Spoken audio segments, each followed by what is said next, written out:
यह कहानी कुछ विशेष है क्योंकि यह एक अद्भुत घटना पर आधारित है जो अपने भीतर एक महान संदेश को समेटे हुए है।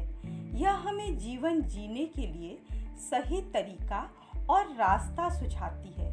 हमारी सोच और व्यवहार ही जीवन मूल्यों को निर्धारित करते हैं। कहानी को आगे बढ़ाते हैं। बहुत पुरानी बात है।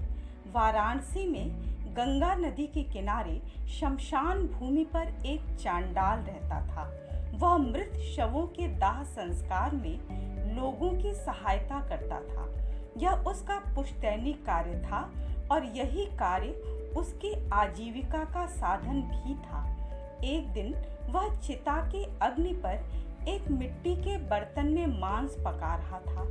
उसने मांस को गलाने के लिए तथा उसे स्वादिष्ट बनाने के लिए उसमें पानी के स्थान पर मदिरा डाला था।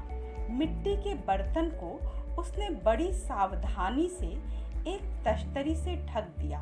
उसका भोजन तैयार हो रहा था। गंगा के किनारे किनारे एक साधु जा रहे थे। उन्होंने इस दृश्य को देखा तो वह ठहर गए। साधु समझ गए कि मिट्टी के बर्तन में अवश्य ही मांस पकाया जा रहा है, किंतु कुछ सोचकर वह हैरान भी हुए। उन्होंने चांडाल से कौतूहल के साथ पूछा, अरे चांडाल, तुम यह क्या कर रहे हो? शमशान भूमि तो अपने आप में ही अपवित्र स्थान माना जाता है। उस पर चिता की अग्नि, वह तो नाम लेने से ही लोगों को भयभीत करने वाला है। मांस भी अशुद्ध पदार्थ है। इस पर भी मदिरा में पकाए जाने के कारण यह सभी प्रकार से दूषित है। किंतु मैं हैरान इसलिए हूँ कि जो पदार्थ हर तरह से दूषित एवं निंदनीय है, उसे तुम इतनी सावधानी पूर्वक ढककर पका रहे हो। आखिर उसे ढकने का क्या कारण है? मैं यह जानना चाहता हूँ। चांडाल ने उत्तर दिया, महाराज, आपकी सोच बिल्कुल ठीक है। यह स्थान, यह अग्नि, मांस एवं मदिरा सभी अपवित्र हैं।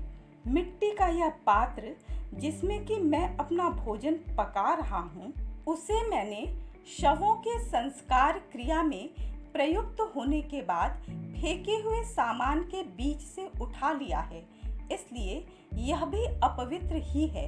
फिर भी मैं अपने भोजन को ढककर पका रहा हूँ, जिससे कि वह व्यक्ति जो किसी की रोटी छीनता हो, उसके पांवों को छूकर उड़ने वाली धूल इस भोजन में न पड़ जाए। संसार में वह व्यक्ति जो दूसरों की नौकरी छीनता हो, किसी का व्यापार तोड़ता हो अथवा किसी भी तरह से दूसरे व्यक्तियों के मुख से निवाला छीनने वाला हो, ऐसा व्यक्ति इस संपूर्ण ब्रह्मांड में सबसे अधिक अपवित्र, पापी, निंदनीय और अधम होता है। ऐसे अधम एवं पापी व्यक्ति की छाया से भी सभी को बचना चाहिए। इसलिए मैं अपना भोजन ढककर पकाता हूँ। साधु ने चांडाल के मुख से यह धर्मयुक्त एवं नैतिकता से भरपूर बात सुनी तो उनका हृदय चांडाल के प्रति सम्मान से भर उठा। उन्होंने अपने दोनों हाथ जोड़कर चांडाल को प्रणाम किया और बोले, हे चांडाल, तुम महान हो। तुम्हारे ज्ञान के समक्ष मैं नतमस्तक हूँ। तुम्हारा विचार और आचरण सभी के लिए अपनाए जाने के योग्य है।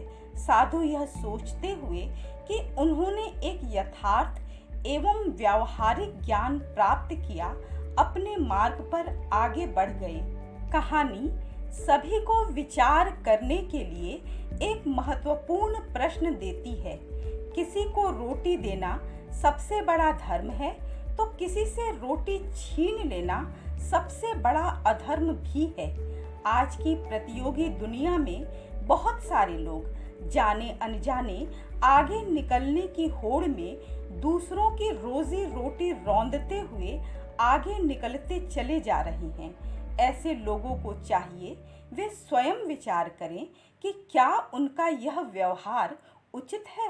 अगर नहीं है तो वह अपने व्यवहार को बदलें, सुबह का भूला अगर शाम को घर लौट आए तो उसे भूला हुआ नहीं कहते।